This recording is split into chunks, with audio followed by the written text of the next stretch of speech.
다윗에게는 여러 아들들이 있었습니다. 다윗이 헤브론에서 낳은 6아들과 통일 왕국의 수도인 예루살렘에서 낳은 13아들까지 총 19명의 아들이 있었습니다. 이 외에도 성경에 의하면 첩들이 낳은 아들이 더 있었다고 합니다. 다윗의 뒤를 이어 이스라엘의 3대 왕으로 등극하는 솔로몬은 다윗이 예루살렘에서 밧세바와의 사이에서 낳은 넷째 아들입니다. 솔로몬이 왕으로 등극하기 전까지 쉽게 왕좌에 오르진 않았습니다. 역사책이나 우리나라 사극 드라마에서도 봐서 알지만 권력은 자식하고도 나누지 않는다는 말이 있지 않습니까? 그러니 왕자들끼리의 경쟁은 불가피한지도 모릅니다. 왕자의 난이 없었다면 솔로몬이 다윗을 이어 3대 왕이 되지 못했을 수도 있습니다. 다윗의 아들들은 크게 두 부류로 나눌 수 있습니다. 하나는 다윗과 함께 산전수전을 다 경험한 왕자들이고 다른 하나는 평화의 시대인 예루살렘에서 출생한 왕자들입니다. 전장에서 잔뼈가 굵은 장군들이나 군인들 입장에서는 당연히 자신들과 생사고락을 함께한 왕자를 지지할 수밖에 없죠. 조선을 건국한 태조 이승계에게도 다윗만큼은 아니지만 8명의 아들들이 있었습니다. 이승계의 첫째 아들은 고려를 배신하고 조선을 건국하는 것을 반대하며 응거한 뒤에 일찍 죽게 됩니다. 그러자 태조 이승계와 1등 공신이자 조선을 설계한 인물로 추앙받는 정도전이 후사를 이을 왕세자로 둘째 부인의 소생인 막내 왕자 이방석을 책봉하죠. 이에 앙심을 품은 다섯째 왕자 이방원이 왕자의 난을 일으킵니다. 창업 공신으로서 정도전 못지않게 자신도 공을 세운 이 공로를 인정해주지 않는 데 대한 불만도 있었지만 이복 동생이 왕세자로 책봉되니 불만이 생길 수밖에요. 당시 여론도 왕자 중에서 조선 건국에 가장 큰 공이 있었던 인물이 다섯째 이방원에게 있었기 때문에 그가 당연히 세자로 책봉될 줄 알았죠. 이방원 입장에서는 자신이 아니라면 그래도 장자인 큰형이 없는 상황에서 장자나 다를 바 없는 둘째 형이 세자로 책봉됐다면 왕자의 난까지는 일으키지 않았을지도 모릅니다. 근데 웬걸요?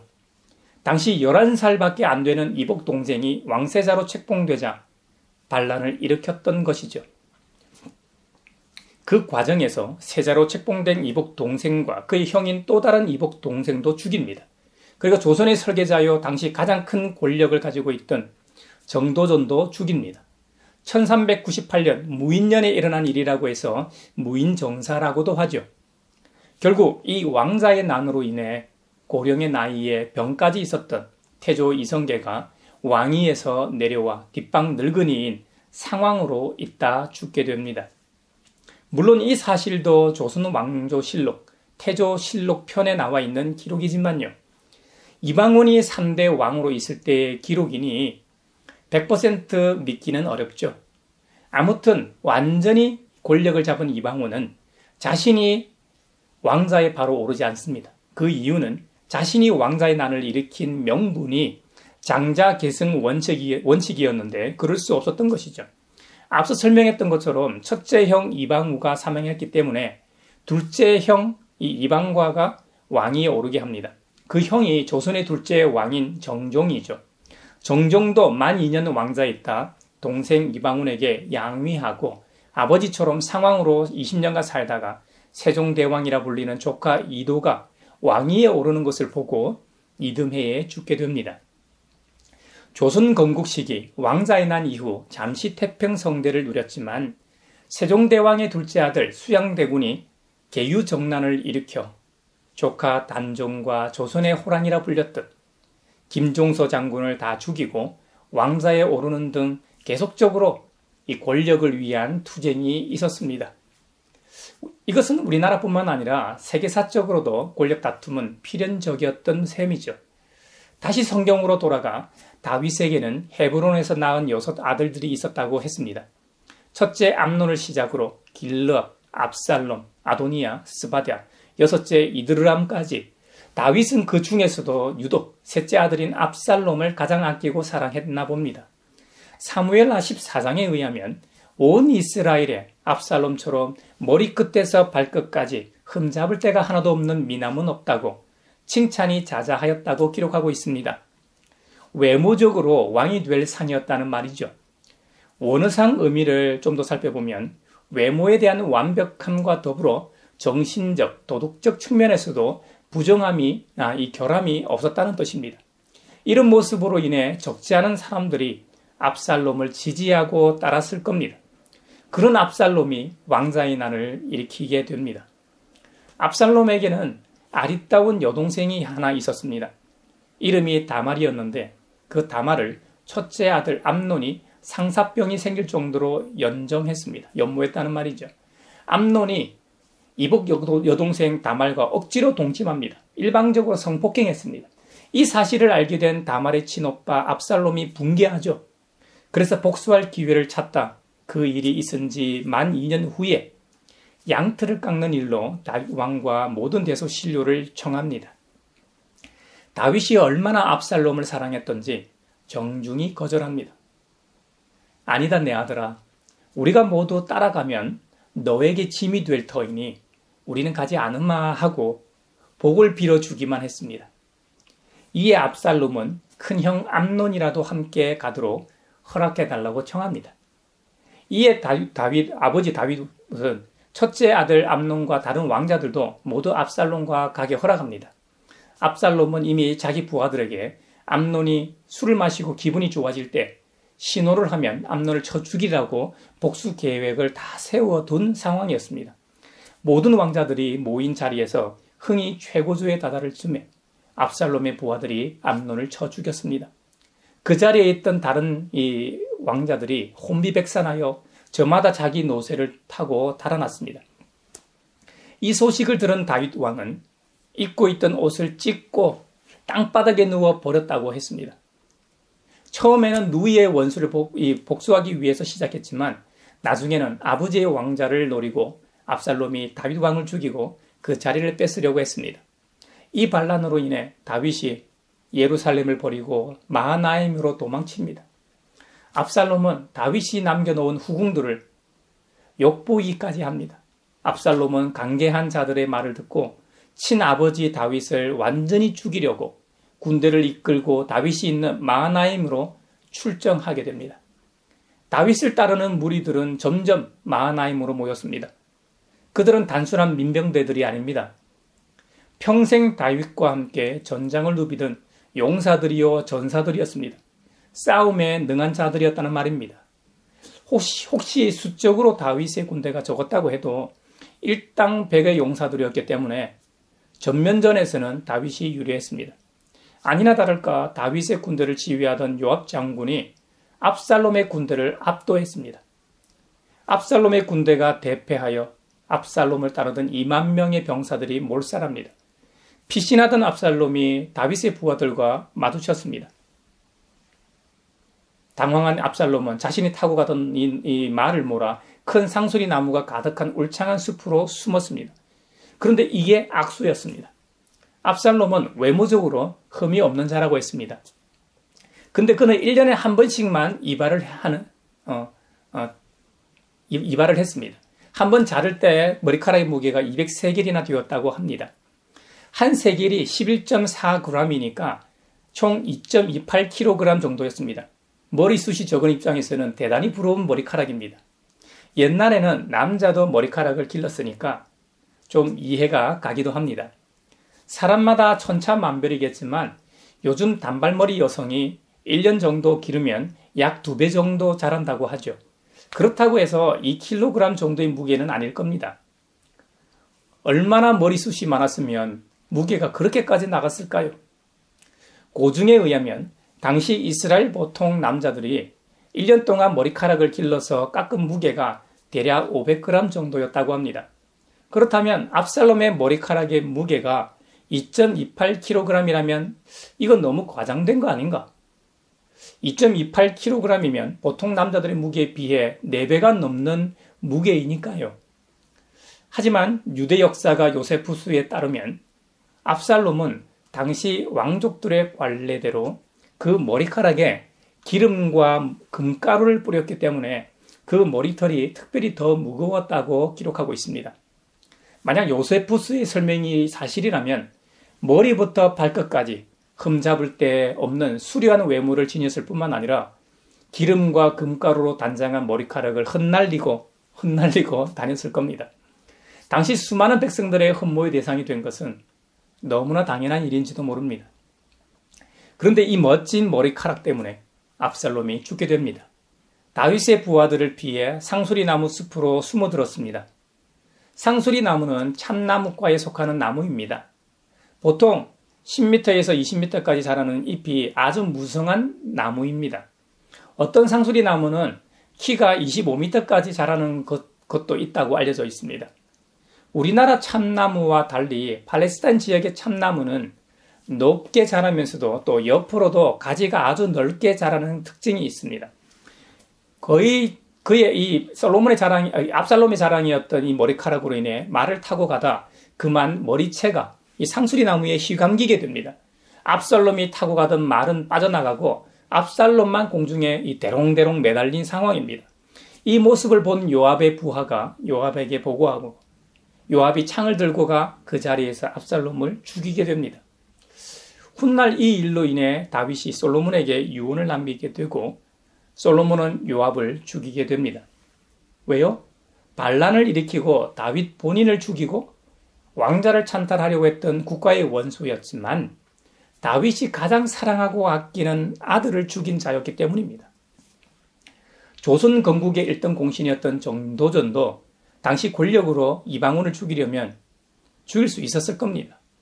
하지만 이방원은 왕의 아들이었기 때문에 함부로 죽이지 않았던 겁니다. 그런데 요압은 다윗이 가장 사랑하는 아들을 죽였습니다. 요압이 한 행위가 옳은 행위라고 해도 아버지의 영린을 거둔들인 것이죠. 무엇보다 압살롬과의 전쟁에서 제발 압살롬을 살려달라고 부탁까지 했는데 그 말을 거역했기 때문이죠. 실제로 압살롬이 죽었다는 소식을 듣고 다윗이 얼마나 낙심했는지 모릅니다. 애가를 지어 불렀고 승전한 군인들은 개선 장군처럼 예루살렘으로 입성한 것이 아니라 죄인들처럼 조용히 들어와야만 했으니까요. 그만큼 다윗의 슬픔이 컸습니다. 훗날 다윗이 솔로몬에게 몇 가지 유언을 당부합니다.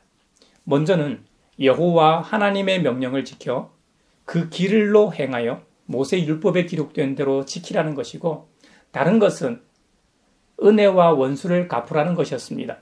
은혜는 예전에 내 형 압살롬이 반란을 일으켰을 때 내가 내 형 압살롬을 피해 도망갔었는데 그때 내게 은총을 베푼 바르실레의 아들들에게 은혜를 대신 갚으라는 것입니다. 원수 갚는 일은 두 가지인데, 하나는 다윗이 압살롬을 피해 예루살렘에서 요단 동편 마하나임으로 도망갈 때 바후림이라는 곳을 들렀습니다. 바후림이라는 그 곳에서 사울의 친족 중 하나인 시므이가 다윗을 향하여 돌을 던지면서 악독한 말로 저주했기 때문에 그 역시 평안히 죽게 하지 말라는 당부였습니다. 마지막 원수 갚는 일은 자신의 충신이었던 요압이 평안히 죽게 두지 말라는 당부였습니다. 섬뜩합니다. 성경의 기록에는 요압이 행한 잘못을 이스라엘 군대의 사령관 아브넬과 사령관 아마사에게 행한 일 때문이라고 기록하고 있습니다. 아브넬은 원래 제1대 왕 다윗의 장인 사울의 군 사령관이었습니다. 그가 훗날 다윗에게 투항하고 북이스라엘을 다윗에게 바치겠다고 언약까지 맺게 됩니다. 그런 아브넬을 요압이 동생의 일로 아브넬을 살해하게 됩니다. 예전에 한창 남북 이스라엘이 전쟁 중일 때 아브넬이 요압의 동생 아사헬을 죽인 이유 때문에 개인 복수심에 눈이 멀어 죽였던 것이죠.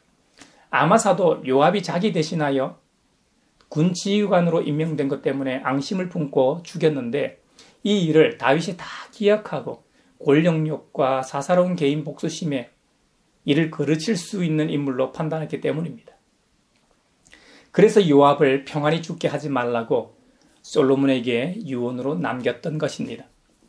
저는 성경에는 없지만 예전에 자신이 가장 사랑하고 아끼던 아들 압살롬의 일로 인해 감정을 숨기고 있던 다윗이 말년에 다른 명분을 내세워 죽이는데 한몫했으리라고 봅니다. 이렇듯 인간은 온전한 존재가 아닙니다. 한편으로는 선한 면이 있으면서도 또 다른 면에서는 항상 더 높은 곳을 바라보고 권력욕에 눈이 멀고 재물을 좋아하는 속성 때문에 무력에 눈이 멀게 되어 있습니다. 그래서 요한일서 2장 16절에 경고하길 육신의 정욕과 안목의 정욕과 이생의 자랑을 조심하라고 했던 것입니다. 성경에서는 성령을 쫓아 행하는 것과 대조적인 개념으로 육체의 욕심을 쫓아 사는 인생을 예로 듭니다. 하나님으로부터 등을 돌린 인간의 본성을 말하는 것이죠. 이것이 인간의 욕망이라는 겁니다. 인간의 욕망이 항상 악한 것만은 아닙니다. 욕망 그 자체는 가치 중립적이지만 타락한 본성으로부터 나오는 욕망은 악한 욕망임을 가리킵니다. 하나님을 떠난 인간이 창조주 하나님의 기대를 저버리고 자신의 욕구를 선택하는 죄악된 이 경향을 말하는 것이죠. 이것은 인류의 시조인 아담과 하와가 사탐의 꿰매 넘어가 선악과의 먹음직스러움에 유혹되었던 것과 동일합니다. 하나님의 분명한 금지 명령에도 불구하고 자신의 욕심을 쫓는 행위를 육신의 정욕이라고 하는 것입니다. 안목의 정욕은 글자 그대로 이 눈을 통해서 추구하게 되는 죄악된 욕망을 일컫습니다. 여러분, 눈은 여러 감각기관 중에서도 굉장히 직관적이지 않습니까? 특히 남자들이 더 그렇죠. 여자들은 남자들에 비해 귀가 더 민감하다고 하죠. 앞서 말한 것처럼 육신의 정욕도 가치 중립적이지만 사실 눈도 역시 가치 중립적입니다. 그러나 인간이 악한 욕망에 사로잡히게 되면 눈은 인간의 그런 욕구를 충족시키는 도구가 되고 말죠. 사탄의 꿰매 넘어가 실제로 선악과의 열매를 보니까 말이죠. 선악과가 먹음직도 하고 보암직도 하고 사람을 슬기롭고 지혜롭게 할 만큼 탐스럽기까지 한 나무로 보였습니다. 그러니까 아담과 하와가 그걸 먹어야 하겠다는 욕망이 일었겠죠. 로마가 거대한 원형 경기장을 건설하고 그곳에서 검투 경기를 했죠. 그 주요 목적은 로마 시민들의 안목의 정욕을 충족시켜주기 위한 도구였습니다. 경기장 안에서 피를 흘리며 싸우는 검투사들의 모습이나 사자에게 공격당하는 노예들의 모습은 인간성을 상실한 저열한 인간의 눈을 즐겁게 해주기 때문이죠. 이런 욕망이야말로 하나님 없는 자들이 추구하는 대표적인 악이라는 것이 요한 사도의 지적이었습니다. 이생의 자랑은 자신이 가지고 있는 세상적 소유에 대한 자랑을 가리킵니다. 세상의 것이라고 해봐야 대부분 물질적인 것들입니다. 하나님을 의지하지 않는 사람들이 추구하는 것입니다. 하나님이 없던 자들은 다른 것으로 그 빈자리를 채우려고 하는 경향이 있습니다. 재물을 더 많이 가지려고 하고 집도 말이죠. 한 채가 아니라 두 채, 세 채, 더 값비싼 땅에 위치한 부동산을 소유하려고 합니다. 그래도 돈이 없다고 말하죠. 돈으로만 채우려고 하는 게 아닙니다. 지위나 이 권력을 쫓습니다. 더 높은 곳에 올라가려고 합니다. 더 많은 권력을 가지려고 합니다. 또 세상적 지식을 가지고 뭔가 많이 아는 것처럼 보이려고도 합니다. 이런 세상에 있는 것의 유무에 따라 자신의 성공과 실패가 좌우된다는 생각이죠. 하지만 하나님이 없는 삶은 이 세상의 것으로 아무리 채워도 채워지지 않습니다. 무엇보다 이런 것을 추구하는 사람들은 대부분 이웃을 생각하지 않습니다. 자신과 자신의 가족만 생각합니다. 어떤 부정한 행위를 해서라도 자신과 가족들을 위해 살아갑니다. 이 사회의 기득권층들을 보십시오. 소위 내로남불이라고 하는 이 태도가 이 사회에 얼마나 만연한지 모릅니다. 남이 할 때는 벌떼같이 달려들어서 비난합니다. 하지만 자신이 하면 합리화합니다. 7, 80년대 학생 운동하던 사람들이 심지어 주사파라고 불리던 사람들이 극우 우파가 되는 모습이라든지 말이죠. 신자유주의를 옹호하는 사람이라든지 말이죠. 적지 않은 사람들이 자신의 행위를 합리화하는 모습을 어렵지 않게 보게 됩니다. 1980년대 중반에 등장한 북한의 주체사상을 지도 이념으로 삼은 남한의 반체제 운동 세력을 주사파라고 부르지 않습니까? 남한 사회의 성격을 식민지, 반자본주의 사회로 규정하고 민족 해방파, 즉 내셔널 리버레이션, 줄여서 NLA 한 분파라고 하죠. 여러분도 북한의 고난의 행군이라는 말을 한 번쯤은 들어보셨을 겁니다. 북한은 1990년 중반 극단적 식량 위기를 겪은 적이 있습니다. 1994년부터 평양을 제외한 대부분의 지역에서 배급이 끊겼습니다. 특히 1995년 홍수와 가뭄을 겪으면서 심각한 식량 위기에 처하게 됩니다. 영양실조 상태에서 유행한 수인성 전염병으로 희생자가 속출하게 됩니다. 얼마나 심각했냐면요. 1997년 5월에 북한 사회안전부에서 식량 절도에 대해 총사령에 처한다고 선포하기까지 합니다. 굶어 죽으나 먹다 죽으나 죽는 것은 매 한 가지니까 그렇겠죠. 이러다 북한 이탈 주민들이 속출하게 됩니다. 한국으로 오는 분들은 다행이지만 상당수의 북한 이탈 주민들이 중국에서 표류합니다. 국적도 없이 말이죠. 이들의 난민 지위를 위해 1990년 후반에 전국 기독교 대학 연합으로 광주 5.18 묘역에서 임진각까지 전국 국도 순례를 하며 청원 운동 서명을 했던 기억이 있습니다. 1997년 2월에 망명한 황장엽은 증언하기를 1995년과 96년에는 대략 150만 명이 사망하고 1997년과 98년에는 대략 200만 명이 사망했다고 증언한 바 있습니다. 무엇보다 그는 김일성 대학 총장을 역임하고 우리로 치면 입법기관인 국회의 수장을 맡았던 북한 권력 서열 13위였던 황장엽이 망명한 후 자신이 주체사상을 만든 장본인이고 실제로 김일성은 주체사상에 대해 잘 모른다고 하자 남한에서 어떤 일이 벌어졌습니까? 주사파로 활동하던 상당수가 전향하게 됩니다. 자신들이 찬양하며 추종하던 실체가 다름을 확인하고 전향했던 것이죠. 극자에서 극으로 돌아선 사람들이 국민의힘 정당에 있지 않습니까? 이 사람들도 자기 합리화를 합니다. 신자유주의를 추종하는 사람들 역시 마찬가지입니다. 신자유주의는 도덕적인 면을 완전히 배제한 새로운 인간론을 추구합니다. 한마디로 말하면 기회주의라고 할 수 있죠. 다르게 말하면 개인주의, 이기주의, 물질 만능주의의 산물이라고 해도 과언이 아닐 겁니다.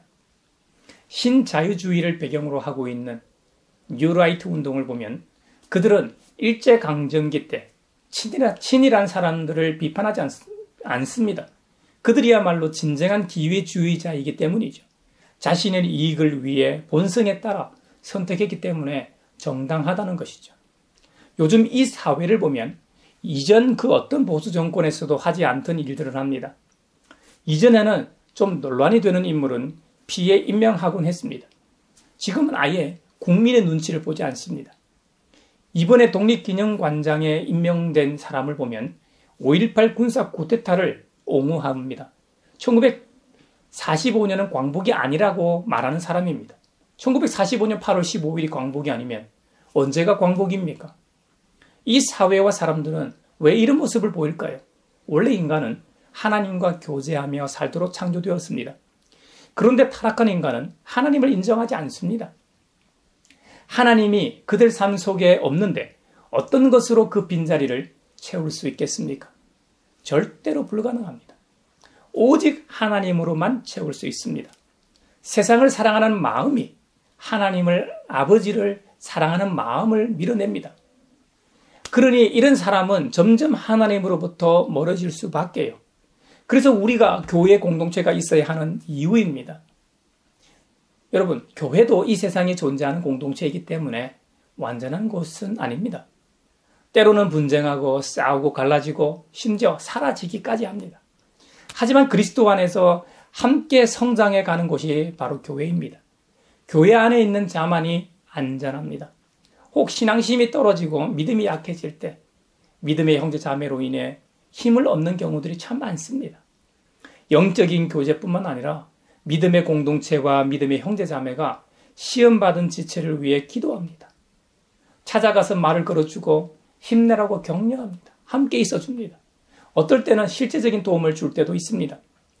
이럴 때 자기 마음대로 자기 뜻대로 살려고 하는 욕망을 돌아보고 절제하게 됩니다. 이것이 교회의 힘입니다.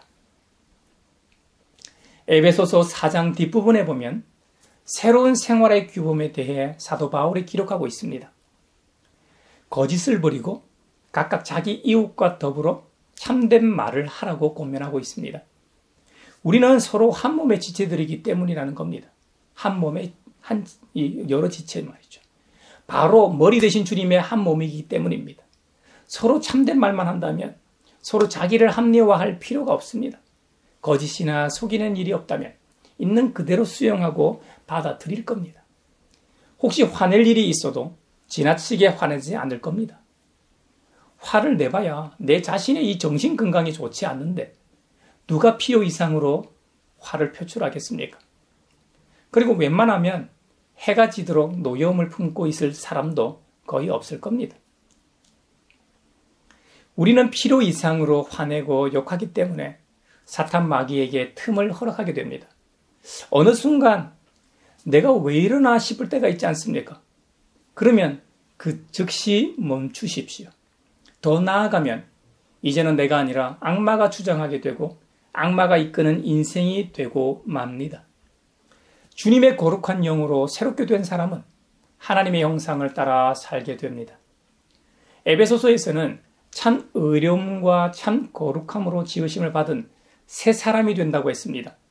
하나님과 멀어진 사람은 의와 진리, 거룩함과는 다른 인생을 살게 됩니다. 그런데 그리스도의 십자가의 능력으로 새롭게 창조가 되면 새로운 인생을 살게 됩니다. 할렐루야! 새로운 인생에게는 새로운 생활 규범이 있습니다. 바로 주님의 말씀인 이 새로운 규범, 바로 이 성경 말이죠. 사도 바울은 에베소서에서 그것을 몇 가지로 예로 들고 있습니다. 남의 물건을 훔쳐 생활하던 사람은 더 이상 남의 물건을 도둑질하지 않습니다. 자신의 손으로 떳떳하게 벌어서 생활한다는 겁니다. 내 마음에 성령님이 내주하시기 때문에 더 이상 도둑질을 할 수가 없게 되는 거죠. 오히려 궁핍한 사람들을 돌아보며 자신의 것을 나누어 주는 인생이 된다는 것입니다. 부정적인 입술이 덕을 세우며 긍정적인 말을 하는 입이 된다는 겁니다.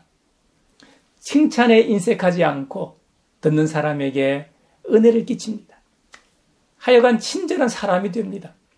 한마디로 예수 그리스도, 우리 주님의 마음을 품고 살기 때문에 긍휼히 여기고 사랑하며 살게 됩니다.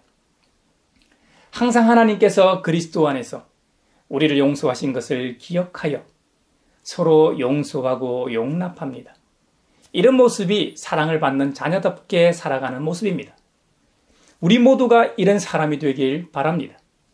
사랑하는 형제자매 여러분, 우리 모두가 서로 사랑할 수 있기를 바랍니다.